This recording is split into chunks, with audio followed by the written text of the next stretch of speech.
अस्सलाम वालेकुम दोस्तों, ये मलेशिया में एक पेपर मिल है, बहुत बड़ी पेपर मिल है। तो इसमें हम कुछ काम एक्सटेंड कर रहे थे। अच्छा, उसमें ये एक पैनल है जिसका नाम MMT पैनल है। तो इसमें एक मसला आ रहा था, हमारा एक बंदा काम कर रहा था। तो जिन दोस्तों को नहीं पता उनके लिए मैं बता देता हूँ कि ये पैनल की वायरिंग हुई है, इसमें करंट एक्टिव है, आपको नज़र आ रहा होगा, 3 फेज करंट इसमें आ रहा है। अच्छा, इसमें मसला ये आ रहा था कि जब हमारे बंदे ने ये अंदर केबन बना हुआ है, इसकी अलहदा DP है, इसमें एयर कंडीशन वगैरह लगा हुआ है, लाइट वगैरह है और बाकी कंट्रोल ये सारा कैमरा वगैरह का कंट्रोल अंदर से जो DP है उससे होता है। तो उसका जो कनेक्शन है वो इधर से जा रहा था, ये 20 एम्पेयर का MCB लगा इधर से जा रहा था। तो अच्छा, मसला क्या था कि जब वो ये ELCB ऑन करता था या ये ऑन करता था तो ELCB गिर जाती थी और पावर अंदर नहीं आती थी।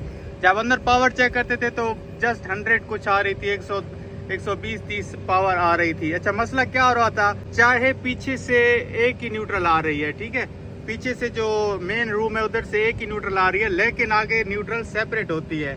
इस ELCB को अलहदा न्यूट्रल मिली है, इसको अलहदा न्यूट्रल मिली है। तो इधर इसके पार्टीशन हुई है, आपको 2 टर्मिनल ब्लॉक नजर आ रहे होंगे, ऊपर एक नीचे। अच्छा, जो इसका इस ELCB का न्यूट्रल होगा वो ये होगा, जो इस ELCB का न्यूट्रल होगा वो ये होगा। तो अच्छा, अगर आप इधर से कनेक्शन कर रहे हैं फेस का और न्यूट्रल आप इधर देंगे तो जब आप ऑन करेंगे, जब भी आप ऑन करेंगे तो ELCB आपका ट्रिप हो जाएगा, गिर जाएगा। अगर इस ELCB का न्यूट्रल ये है और इधर से आप कनेक्शन लेते हैं और इधर कनेक्ट करते हैं न्यूट्रल, तो फिर भी आपका जो ELCB है वो गिर जाएगा। उसका बेहतरीन हाल क्या होता है कि जब भी आप DP में वायरिंग कर रहे हो, कनेक्शन कर रहे हो, तो चेक कर लें कि न्यूट्रल किस, अगर आप इधर से ले रहे हैं तो इसी की जो इस ELCB की न्यूट्रल होगी वो आप चेक कर लें कि इधर है या ऊपर है।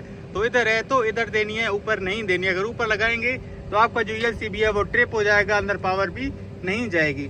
ये छोटी सी एक मालूमात थी जो आप दोस्तों के साथ शेयर करनी थी। वीडियो अच्छी लगी हो तो दोस्तों के साथ ज़रूर शेयर कीजिएगा और चैनल को ज़रूर सब्सक्राइब कीजिएगा। बहुत शुक्रिया, अल्लाह हाफिज़।